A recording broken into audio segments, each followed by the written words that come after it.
퇴사 직원이 가져간 고객 명단, 손배소송 결과는 안녕하세요. 버딩미. 당신이 판사라면 입니다. 오늘은 여러분이 한 번쯤 생각해 봤을 법한 아주 현실적인 이야기를 가지고 왔습니다. 7년간 몸 바쳐 일한 회사를 떠나면서 내가 직접 발로 뛰어 만든 고객들의 연락처를 챙겨 나온 영업팀장. 그 행동이 과연 범죄일까요? 아니면 당연한 권리일까요? 여러분이라면 이 상황에서 어떤 선택을 하셨을 것 같으신가요? 2023년 9월 15일 금요일 오후 6시 서울 강남구 테헤란로 빌딩 숲 사이에 자리 잡은 한 IT 솔루션 회사 사무실입니다. 퇴근 시간이 가까워지면서 동료들이 하나둘 모여들기 시작했어요. 케이크도 있고 꽃다발도 있었습니다. 오늘은 바로 영업팀장 김민수 37세의 마지막 출근 날이었거든요. 7년이라는 시간, 정말 긴 시간이죠. 김민수 씨는 그 7년 동안 이 회사 매출의 무려 40%를 홀로 책임져 온 사람이었습니다. 새벽에 나가서 밤늦게 들어오는 날들이 수도 없이 많았고 명절에도 거래처에 손수 안부를 전했던 사람이었어요. 그런 그가 연봉 8,200만 원이라는 파격적인 조건을 제시한 경쟁사로 자리를 옮기기로 결심했습니다. 기존 연봉 6,500만 원에서 무려 1,700만 원이 오른 거였죠. 동료들이 건넨 꽃다발을 받으며 환하게 웃는 김민수 씨. 그런데 그의 노트북 가방 안에는 아무도 모르는 작은 USB 하나가 들어 있었습니다. 그 안에 담긴 건 천모음 117개의 고객 연락처와 7년치 거래 내역이었어요. 퇴사 사흘 전인 9월 12일 그는 회사 영업관리 시스템에 접속해서 전체 고객 데이터를 엑셀 파일로 다운로드했습니다. 파일명은 고객관리 최종 덱셀세엑스 그리고 USB에 옮겨 담았습니다. 그 기록은 회사 서버 로그에 고스란히 남았지만 그 순간에는 아무도 눈치채지 못했어요. 이직 후 단 2주 만에 김민수 씨는 움직이기 시작했습니다. 예전 고객사 32곳에 연락을 돌렸어요. 더 좋은 조건으로 모시겠습니다. 라는 제안과 함께요. 그중 17곳이 실제로 계약을 갈아탔고 거래 규모만 2억 3천만 원에 달했습니다. 한편 전 직장 대표 이상훈 52세는 10월 초 원래 회의에서 심상치 않은 분위기를 감지했습니다. 주요 거래처들이 연달아 계약 갱신을 거부하기 시작한 거예요. 더 나은 조건의 업체를 찾았다는 이유였습니다. 이상함을 느낀 이 대표가 영업팀에 추적을 지시했고 불과 일주일 만에 진실이 드러났습니다.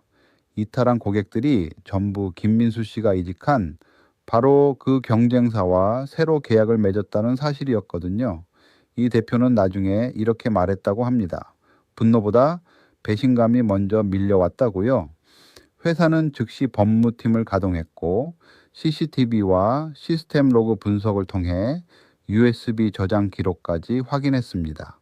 그리고 2023년 11월 3일 5천만 원 손해배상 청구 소송을 제기했습니다. 자, 이 사건의 핵심은 바로 이겁니다. 고객 명단, 그게 과연 누구의 것이냐는 문제예요. 회사 시스템에 저장된 고객 정보는 회사 재산인가요? 아니면은 직접 발로 뛰며 관계를 만든 직원의 인적 자산인가요? 법적으로는 이걸 영업 비밀로 볼 수 있느냐가 핵심 쟁점이었습니다. 영업 비밀이란 쉽게 말해 회사가 경쟁에서 우위를 갖기 위해 비밀로 관리하는 정보인데요. 이게 인정되려면 몇 가지 조건을 충족해야 합니다. 이 부분이 우리 직장인들에게 굉장히 중요한 이야기거든요. 퇴사할 때 내 고객 연락처를 챙기는 행동, 과연 법적으로 문제가 될까요? 원고, 즉 전 직장 회사 측 입장을 먼저 들어볼게요. 회사의 논리는 명확했습니다. 첫째, 김민수 씨는 퇴사 3일 전에 회사 시스템에서 무려 1,247개의 고객 데이터를 통째로 다운로드했습니다. 이건 실수가 아니라 명백한 의도적 행위예요. 둘째, 그가 입사할 때 서명한 근로계약서 제12조에는 이렇게 적혀 있었습니다. 재직 중 취득한 고객 정보는 회사의 영업 비밀로서 퇴사 후에도 사용하거나 제3자에게 제공할 수 없다. 본인이 서명한 계약입니다. 셋째, 결정적으로 전 동료 박지영 씨의 증언이 나왔어요. 김민수 씨가 퇴사 일주일 전부터 나중에 쓸 데가 있을 것 같다며 고객 정보를 정리하는 걸 직접 목격했다는 진술이었습니다. 계획적이었다는 거죠. 피고 김민수 씨의 입장도 들어봐야 공평하겠죠. 그는 소장을 받고 황당하다는 반응을 보였습니다.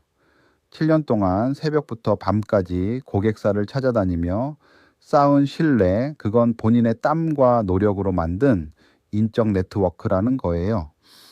회사가 제공한 건 명함과 전화기뿐이었다고 했습니다. 또한 그 고객들의 연락처는 명함 교환만으로도 얻을 수 있는 공개된 정보이고, 회사는 별도의 비밀번호나 접근 제한 같은 보안 조치를 전혀 하지 않았다는 점도 지적했습니다. 영업팀 직원이라면 누구나 시스템에 들어갈 수 있었으니까요. 게다가 USB에 담긴 자료를 실제로 사용했다는 직접적인 증거도 없고 기억에 의존해 연락한 것일 뿐이라고 맞섰습니다. 여러분은 어느 쪽 손을 들어주시겠습니까? 7년간 헌신한 직원의 편인가요? 아니면 계약을 어긴 행위에 책임을 물어야 한다는 회사의 편인가요?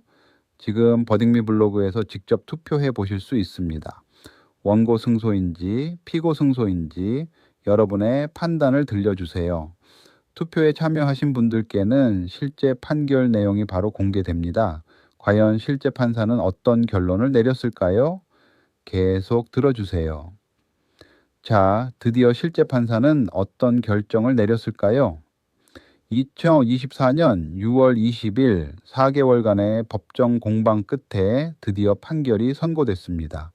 방청석에는 양측 관계자들이 긴장한 표정으로 앉아 있었고, 판사는 판결문을 읽기 전 잠시 법정을 둘러봤다고 합니다. 결론은 원고 일부 승소, 피고 김민수 씨는 2,800만 원을 지급하라는 판결이었습니다. 재판부가 판단한 과정을 하나씩 살펴볼게요. 우선 이 고객 명단이 영업비밀이냐는 문제에서 재판부는 절반만 인정했습니다.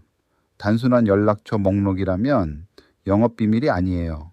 그런데 이 데이터베이스에는 7년치 거래 이력, 담당 자별 성향, 계약 조건, 결제 프로세스까지 체계적으로 정리되어 있었습니다.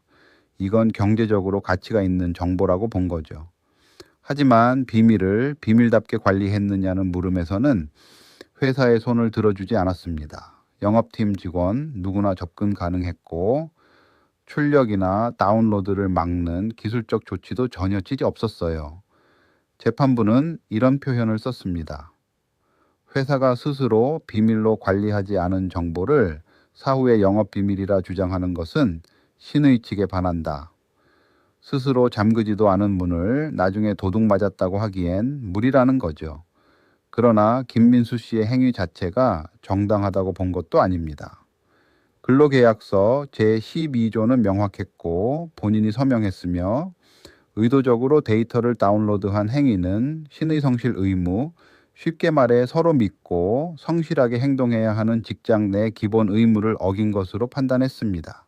손해액은 원고가 주장한 5천만 원보다 낮은 2,700만 원으로 산정됐는데, 고객 이탈의 원인이 정보 유출만은 아니라는 점, 실제 이탈한 연료 9곳 중 4곳은 김민수 씨가 아닌 다른 업체와 계약했다는 점도 고려됐습니다.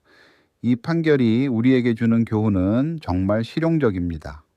첫째, 영업직이든 어떤 직종이든 퇴사할 때 회사 시스템에서 고객 정보를 다운로드하거나 USB에 담아가는 행위는 명백한 위험 신호입니다. 기억에 의존해 연락하는 건 허용될 수 있어도 체계적인 데이터를 의도적으로 반출하는 건 법적 책임으로 이어질 수 있어요. 둘째, 회사 입장에서도 교훈이 있습니다. 영업비밀로 보호받고 싶다면 실질적인 보안 조치, 접근 권한 제한, 다운로드 로그 관리 등을 평소에 갖춰야 한다는 겁니다. 셋째, 퇴사 전에 반드시 근로계약서의 비밀 유지 조항을 다시 한번 확인하세요. 서명한 순간 법적 구속력이 생기거든요. 알아두면 반드시 도움이 됩니다. 당신이라면 어떤 판결을 내리셨을 것 같으신가요?